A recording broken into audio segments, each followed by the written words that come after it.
You're listening to the Animation Addicts Podcast, episode 348, K-Pop Demon Hunters. It's a unicorn.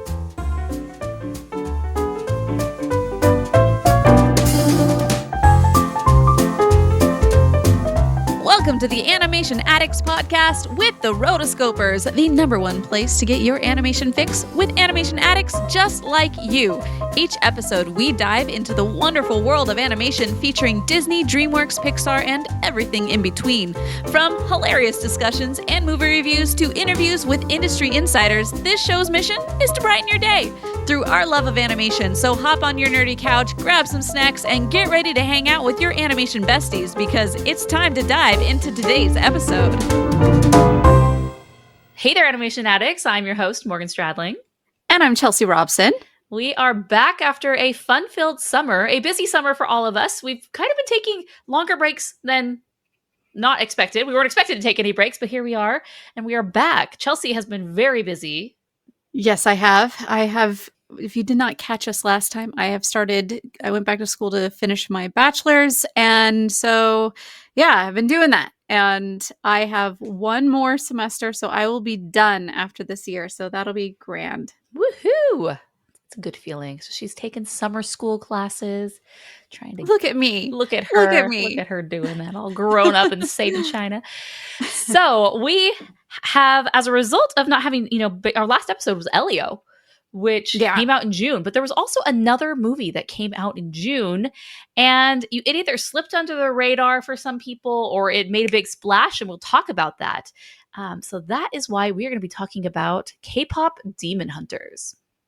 All right, K-Pop Demon Hunters. So like I said right before our little break, was this movie actually did make a very big splash, depending on who you were, right?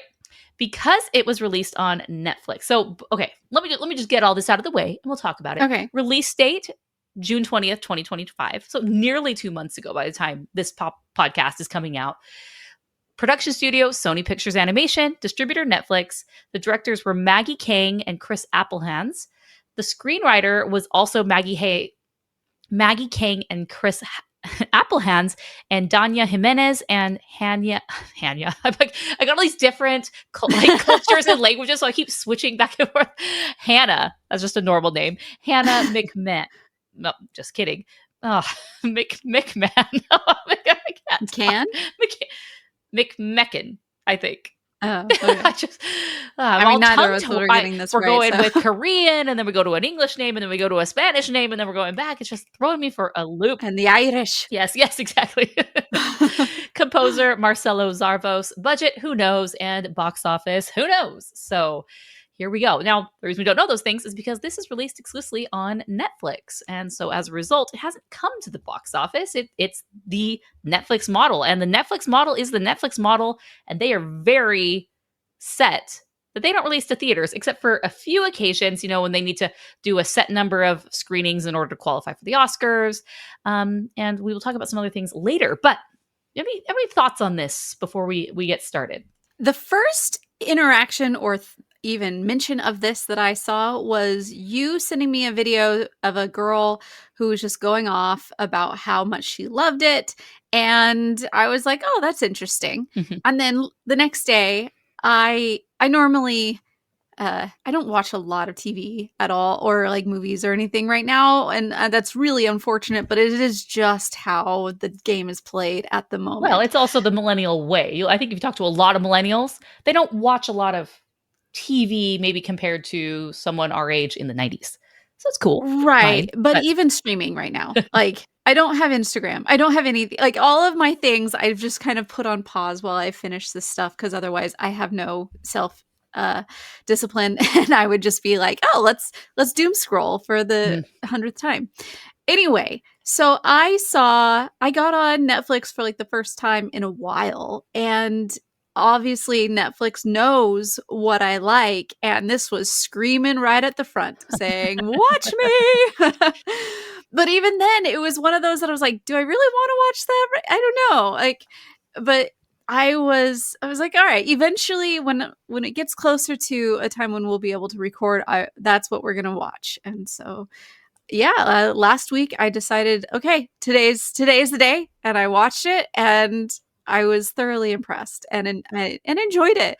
See, I kind of felt the same way about this movie. I don't know if it is the title or just the overall, like, K-pop. I'm not into K-pop, never have been, so that's like kind of a foreign thing for me.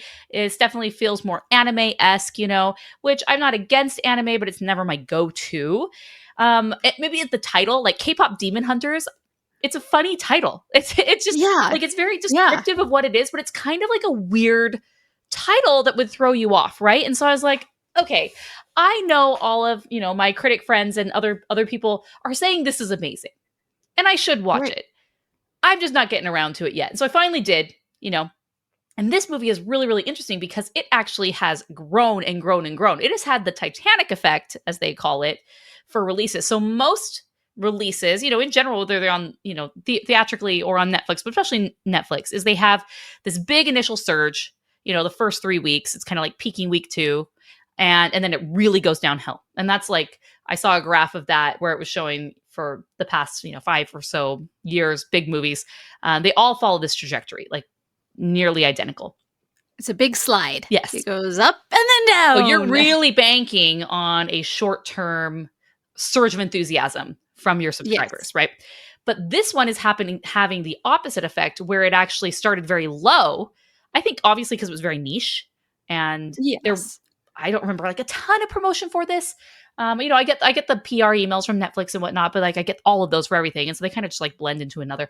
There wasn't like I'll go back and look, but like this was just in like the weekly recap. It's like, here's what's coming out for the week. Like there was, it was very low key. And then it's gone up, up, up, and up.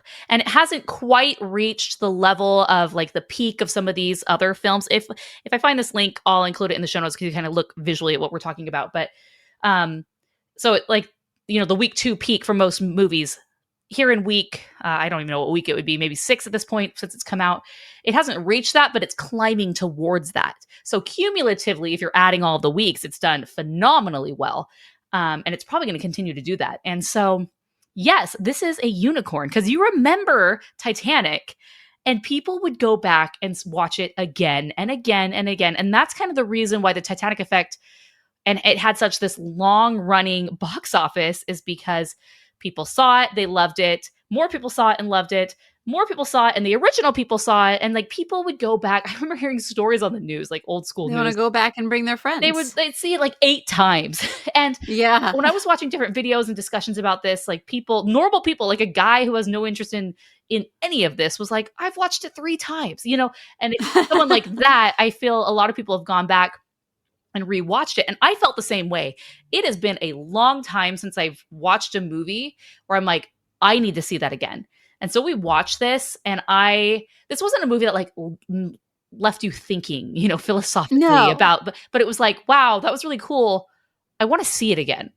And so I did. The next day. So my daughter, she had finished all her chores, and I let her watch a movie, and she wanted to watch this. And I sat down and started watching it with her. So that never happens. I can't tell you the last movie where after I watch it, I'm like, I need to, let's do that again. Were you singing and dancing along this time? No, but I mean, maybe singing along in my head. The songs were really catchy. They're super catchy. Enjoyed the song. So I'm not familiar with K-pop.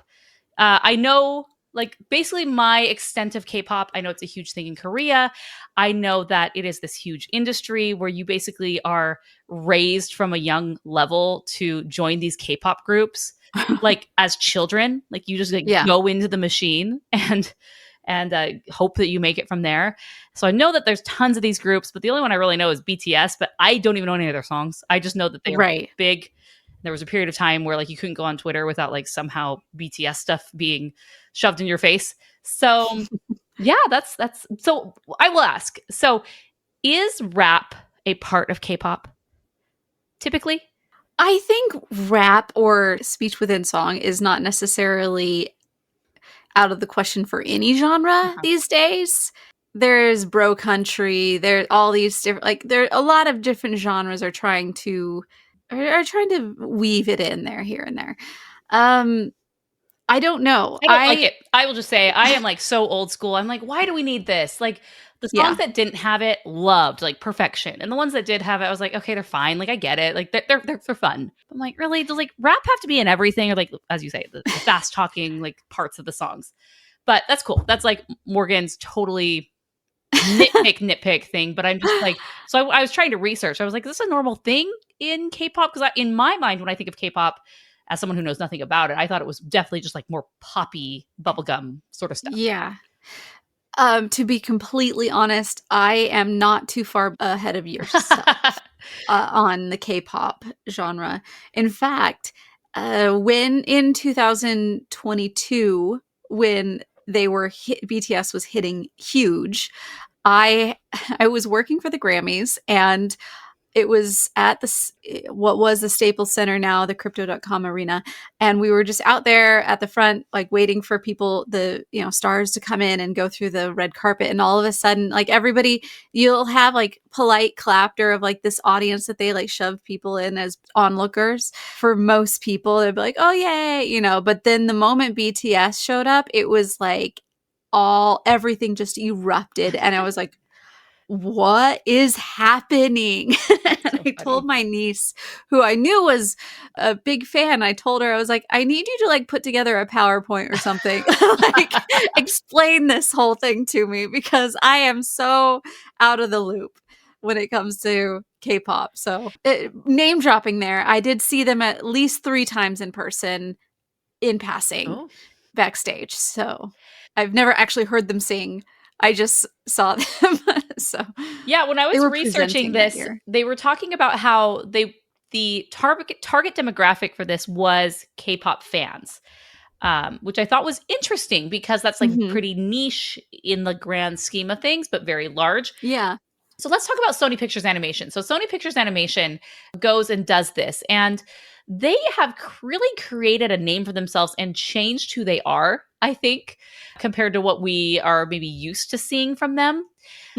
So when I think of Sony, I think of Hotel Transylvania. I think of, they did Smurfs for a period of time. Like if you're looking here, like they started with Open Season, Surf's Up. They really were more of the children, family sort of stuff. Arthur's Christmas, Pirates Band of Misfits, I think they were producing with that. Peter Rabbit, and then Spider-Verse happens.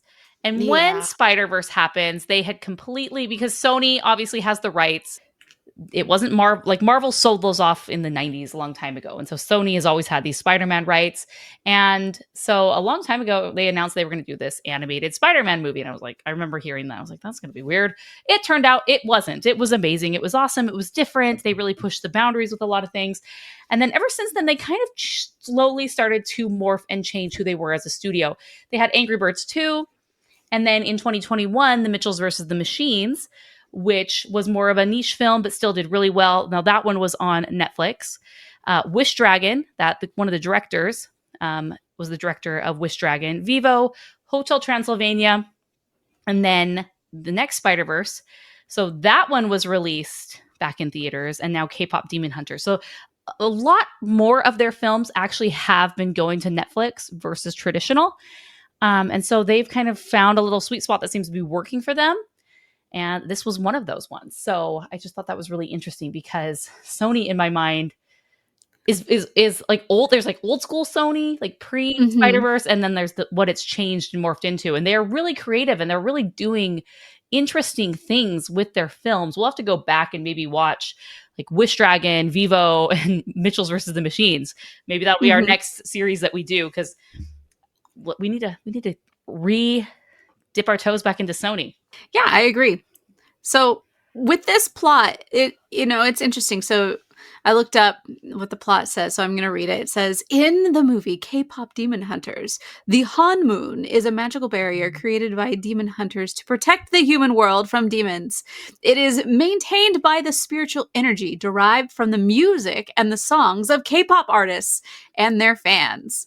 The ultimate goal of the hunters is to create the, quote, golden Han Moon, which would permanently seal away the demons. Which I just thought the whole premise of this was so silly. Yes. Like, it's derived from the music of K-pop and the fans. It's just, It's like, yes, I love this. So the very first, within the first 5 minutes, they introduce this premise, and you're here for it. You get it. This is something that's happened throughout time, where they have these women singers that are the ones that hold the demons away, and you're like, it's just so over the top and silly that you're like, I'm here for this. And then you get into the concert, where they're supposed to be at the concert. They're flying away on the jet. The jet's being taken over by demons. They don't realize that. And then you have kind of the first musical number where they're taking down the demons. And you're like, okay, I know what this is. This is fun. And then I noticed by the 15-minute mark, that's when they introduce the main girl, Rumi. She has the patterns. And we see, okay. This is like the big conflict, is that she's part demon or has some sort of like demon in her. And this is going to be a struggle. And so within the first 15 minutes, within the first 5 minutes, I'm like, this is cool. First 10 minutes, this is pretty awesome. And first 15, I was all in, which was great. You really need that. And they it was quick. Yeah. It was very quick. And like, it was funny too. Like it was just silly and funny. And there was one point in time where they introduced the boy band and they're like at the demon gathering, and they're like, yeah, this isn't gonna work. Would this really work? And then the demons like turn into their like K-pop selves, and all the demons are like, oh yeah, this is totally gonna work. It's just like, yes, like it really did a good job of expressing who it was, and just like the fancifulness of the whole thing. You're just like, yeah, I get this. Okay. Yeah, I liked how, when I was doing research, after the fact, this is based on, some Korean folklore and elements where there were these women singers, back in the day, who would sing to kind of like keep demons away. And so it's based on that. But even a lot of the designs were like that tiger, and even some like the demons' faces, that were really like weird and strange. Those are based on like traditional paintings and drawings of demons in Korean culture and mythology. And so they like really took that and like blended it and made it this modern version, which was just great. Like I loved all of the time and attention to detail that they put into this. Even the K-pop stuff, which I'm not super familiar with, like I can tell like they got all of this right. For what it is. And if you go in and look at the characters, like who played all the characters, that was also the funny part. I was like, okay, we gotta get in here, see what's going on. And it looks like they're all Korean cast. I can't confirm that right now, but from just looking from the at names and the photos that are on IMDb, it seems that way. And then it gets to okay, my favorite character was Abs, Abby. And like when they show him in like coming out, oh my gosh, like it was, there was a time where I got really into Abs. Well, yes, always. Real always. No, I was more saying when I got really into not even Korean. I never like moved over to the Korean dramas, but I got into like Taiwanese dramas, which I've heard that the Korean ones are better, but I just got into one and I just stuck with it. So I didn't quite make it over, but I just like, they hit all the beats of all of these, the meet cute, where it starts out where they look at each other, or one is like so enthralled by the other, but then there's the guy is just a jerk, and then the girl's like, fine, never mind. And it's just like, it's so formulaic to the point that it feels like home. And you just like, I get it.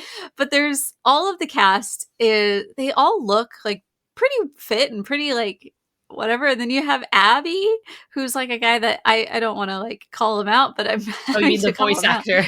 The voice actor is like, it's not who you would expect. Well, he's a big YouTuber who does a lot of voices and stuff. I know him. Oh, really? I've seen lots of his videos. Sungwon Cho.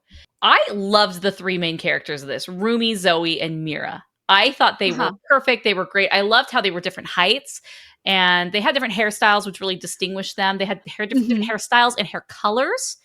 And particularly Mira And personalities. Yeah, she had all these angular features, like her eyes were a little bit sharper and more angular, and even like her hair and her jaw. She was taller, and the way that she talked in like this low kind of, I can't put my finger on what other female character she's like.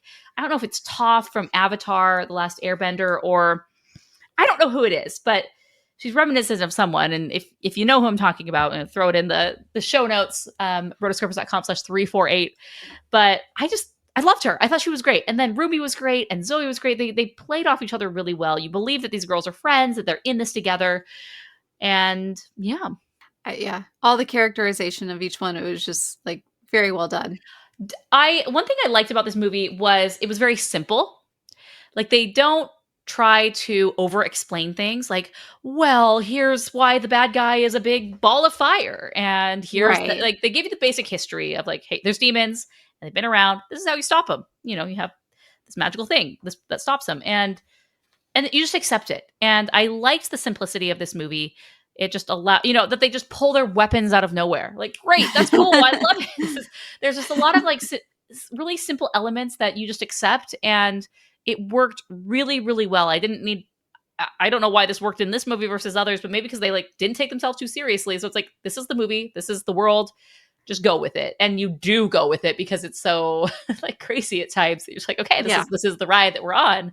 You don't have time to sit there and like critique. And why would you? It was so fun. It was just so great. Right. Well, like even the hearts that just appear out of nowhere, it just reminds you physical manifestation. Yeah, it's like obviously this is not real.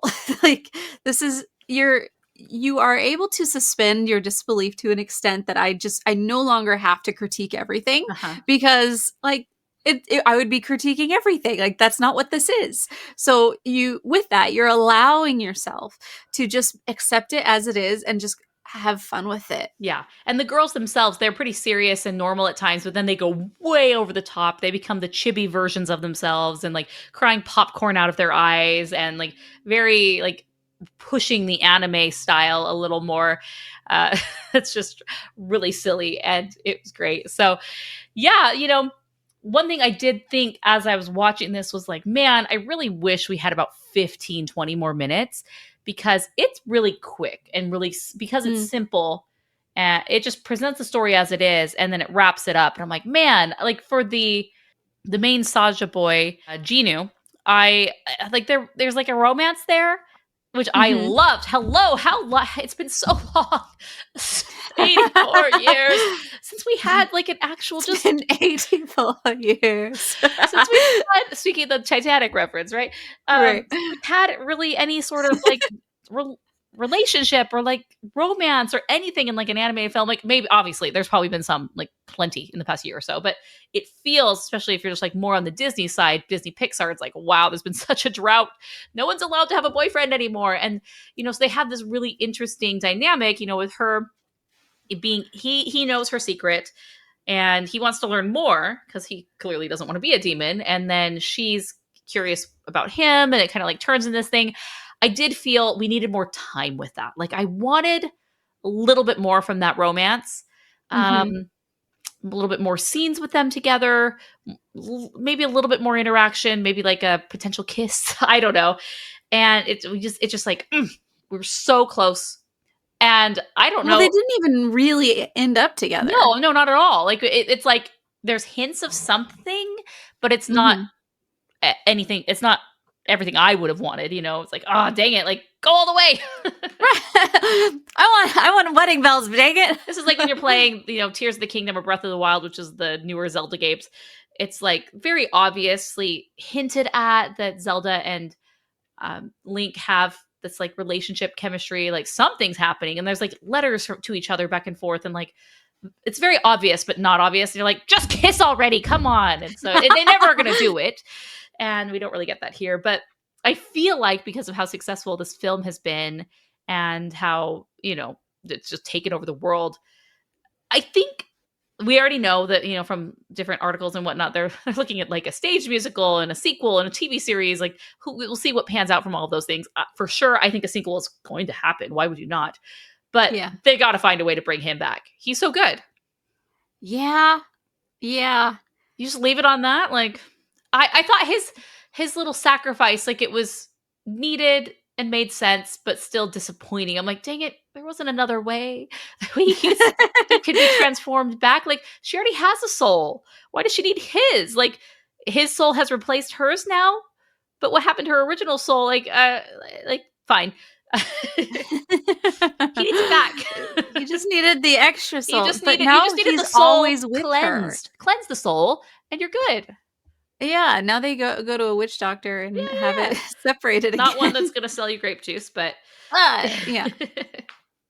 I guess the music with this was actually so good and stunning. Mm-hmm. Like, I'm not really like a music person. I like have all my audiobooks and my podcasts that I listen to, but this one I've been like, no, let's turn this on Spotify. Let's listen to it. I really love all of the songs. I thought they're really fun.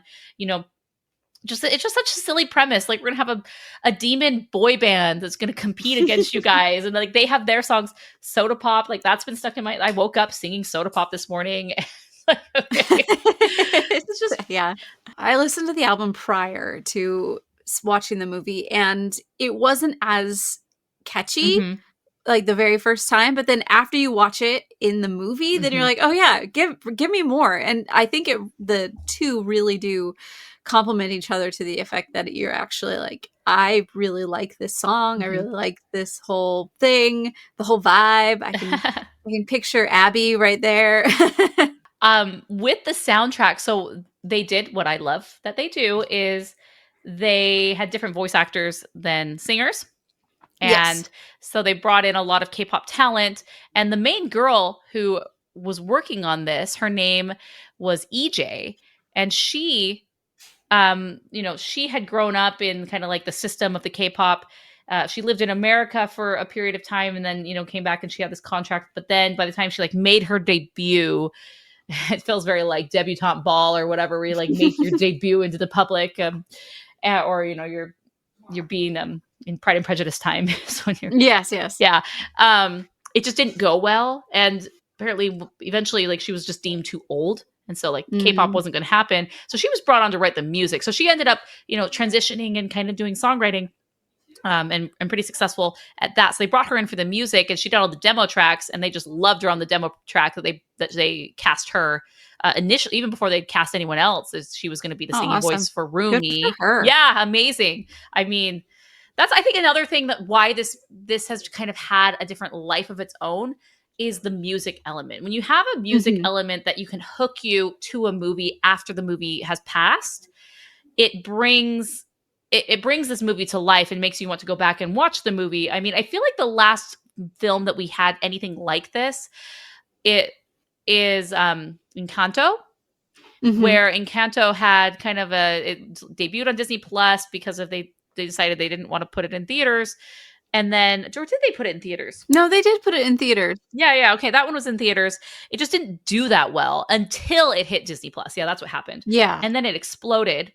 And the soundtrack was everywhere. And the soundtrack was really what made Encanto and so exciting and like such a big hit and had these legs for days.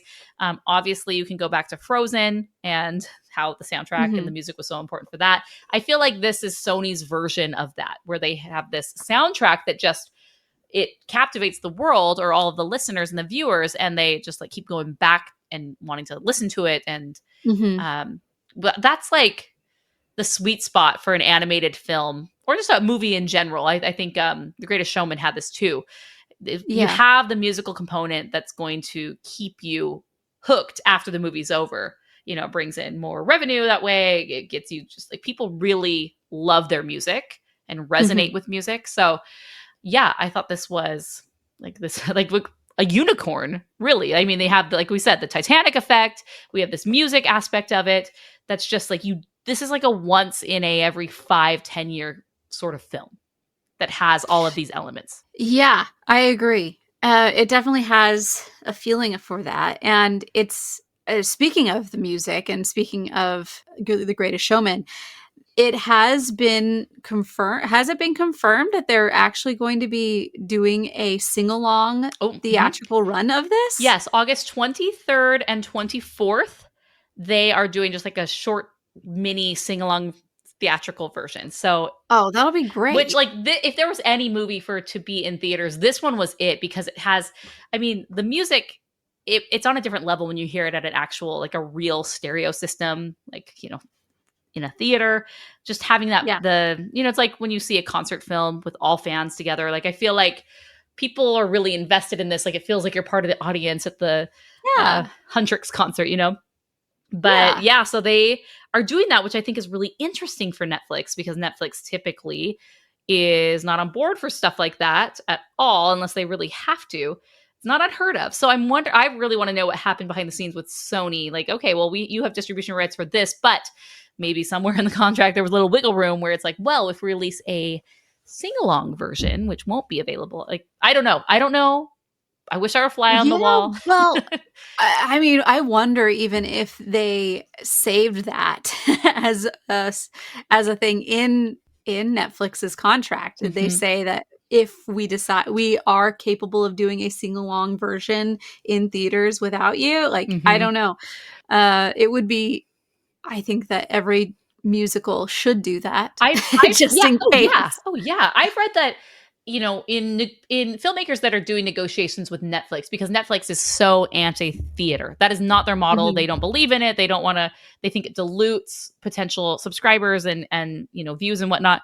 And so they're never going to do it. But they say those filmmakers that really want that really have to give up a lot to negotiate that, whether it's a short theatrical window or something like this. I don't know.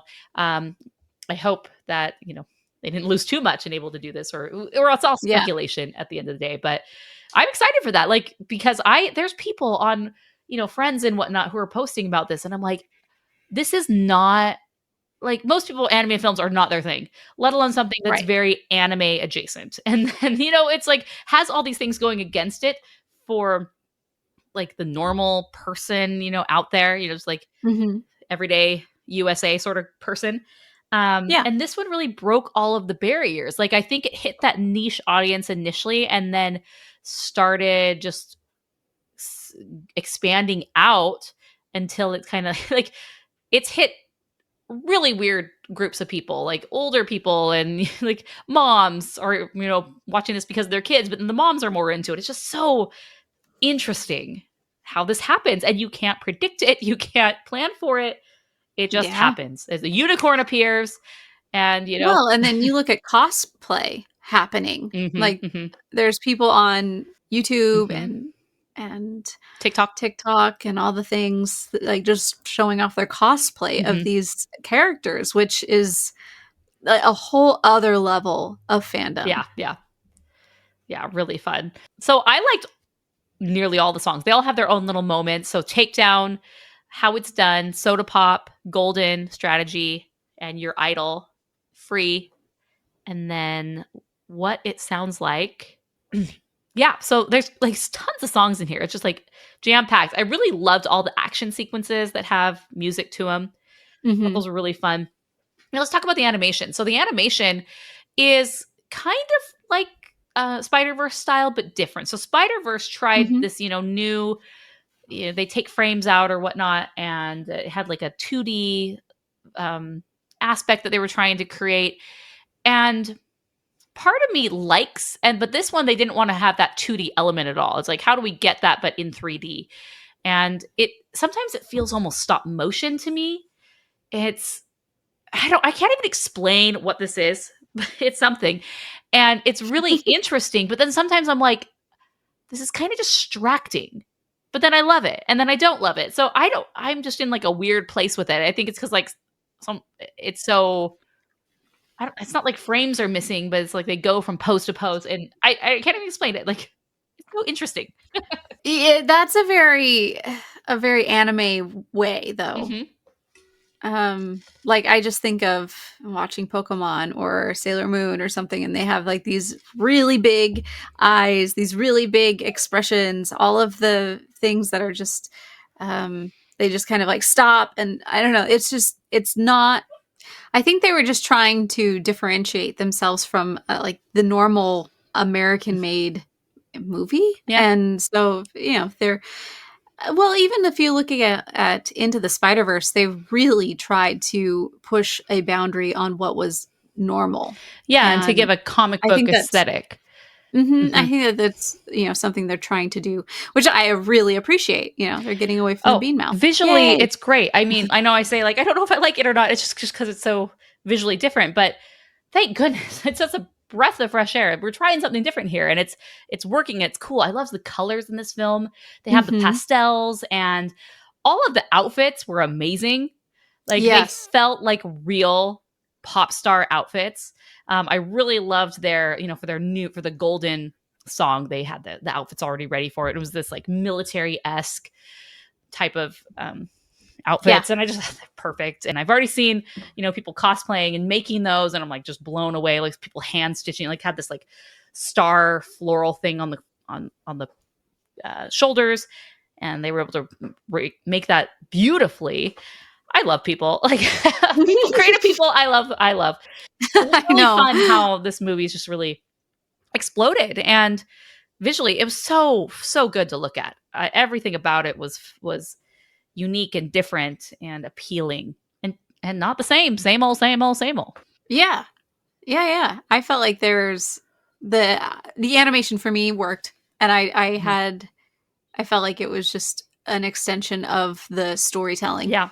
Another thing that I really appreciated was at the very end, during the credits, they actually had behind the Mm. scenes footage of the actual Yeah. singers.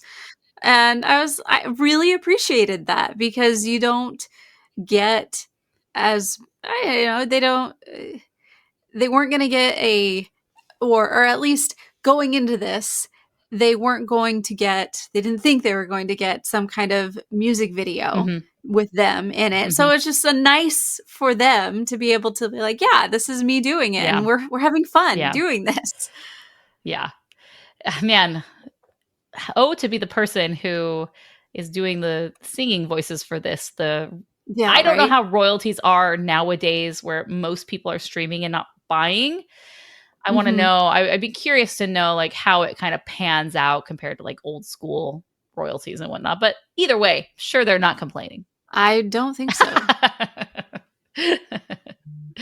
And I must say, in Golden, man, when she hits that A5 high note, Yes. so impressive. Oh my gosh. So apparently, my YouTube algorithm, I've watched a few of these videos where it's like vocal coach reacts to Leah Salonga or to Yes, yes. whoever. And I don't know what has my YouTube algorithm is just all over the place, messed up right now. Like it's not what it was, and I can't like when I go on there, I'm like, let's see what YouTube has to recommend for me today, and I'm scrolling. I'm like, I don't want to watch any of these things, but right now, Yeah. I must have watched something about K-pop Demon Hunters, and then it's like blending the two, and I Oh. swear every single vocal coach on YouTube has reacted to all of these songs over the past few weeks.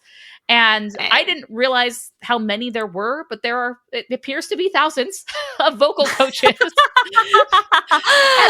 I'm like, okay, like, yeah, okay. I watched the one and I thought that was great. And maybe I sent it to you. I don't know. So I'm The Leah Salonga one, I'm pretty sure no, you no. sent to me. Okay, I didn't send any of the ones for this one. I watched one for K-pop Demon Hunters. I'm like, okay, great. Like I got my fill. Like he Uh-huh. analyzed it. It was great. Like there was another, and then another, and another. I'm like, no, I don't want this anymore. Like Get me off this it has been ride. analyzed. It has the vocal coach number 1 did it. I don't need vocal coach number 25.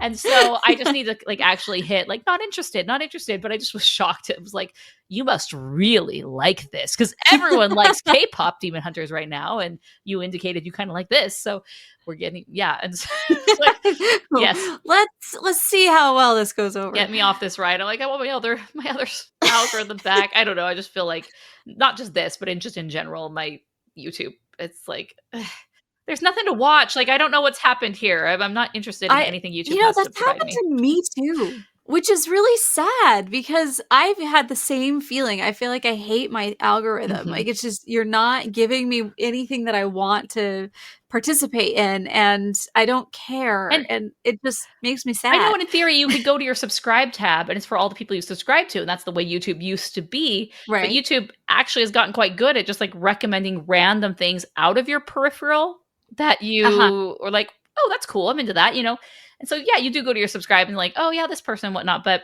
I don't know. It's just not working out. But anyway, yes, the hottest ticket in town, our couch. I love that. I love how just normal and down to earth these girls were. Couch. And it really bothered me. I was like, wait, why is she? They never got to be on their couch. They never got to chill. I'm like, I have never been a pop star that's had a world tour, but like, come on. I'm sure they look forward to their breaks. Like, really, you're going to push the button? She's like so eager to like get the next step and like, let's wrap this up so no more demons ever. But like the poor girls were like, no, you released the song.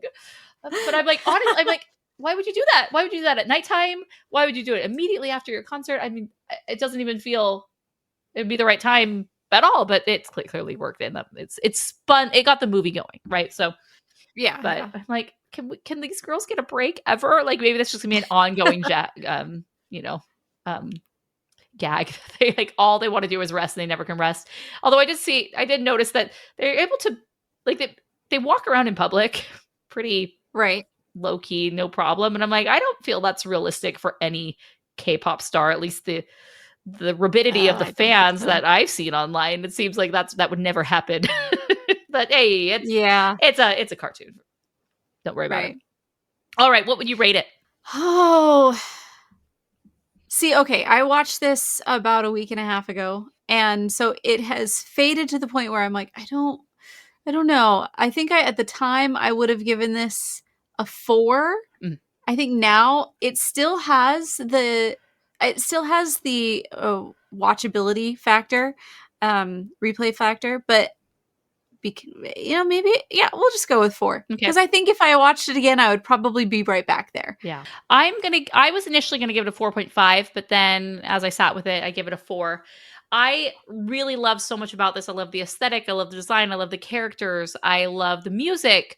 I generally love the pacing, how it's so quick to get going. It's so silly and you just go along for that ride. I just needed a little bit more on the back end for this film. I read that an initial cut was maybe, I don't know if it was a cut or an animatic or whatever, like it, and clearly this was draft form, but it was like 3 hours, which I don't think you would ever release a 3-hour film. But yeah, it seemed like they had, and the Netflix absolutely not, like made them cut it down. And I feel like it got cut down a little too much. I just feel like I needed a little bit more time with these characters in this world and maybe for that relationship to blossom into something more. And didn't really get that. I just felt like, okay, like we wrapped it up, we're done. It's all good. It was pretty quick. I liked Rumi as kind of the main character of the three.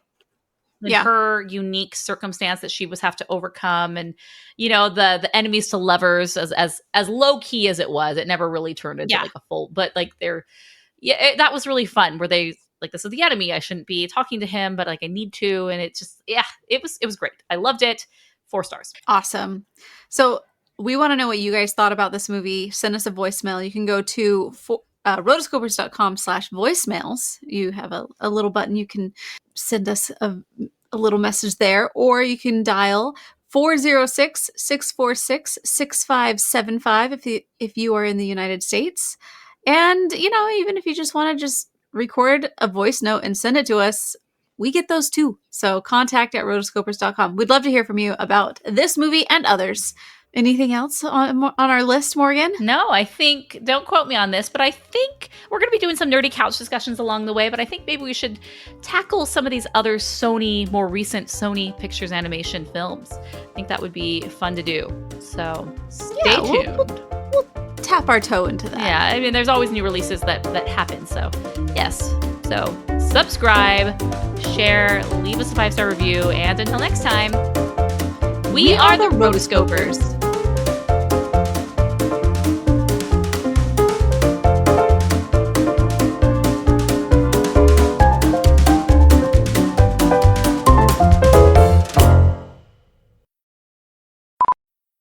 You've been listening to the Animation Addicts podcast. If you enjoyed this episode, don't forget to subscribe and be sure to leave us a 5-star review. We're available on Apple Podcasts, Spotify, and wherever you listen to podcasts. And if you want to help spread the word, be sure to share the podcast with your friends on social media. Just don't forget to tag us at Rotoscopers on Instagram and use the hashtag #AnimationAddicts. For all the links and full show notes for this episode, go to rotoscopers.com/podcast. Now, if you still can't get enough for your animation fix, be sure to subscribe to us on YouTube and visit rotoscopers.com for more animation news, reviews, and interviews. Thanks for listening.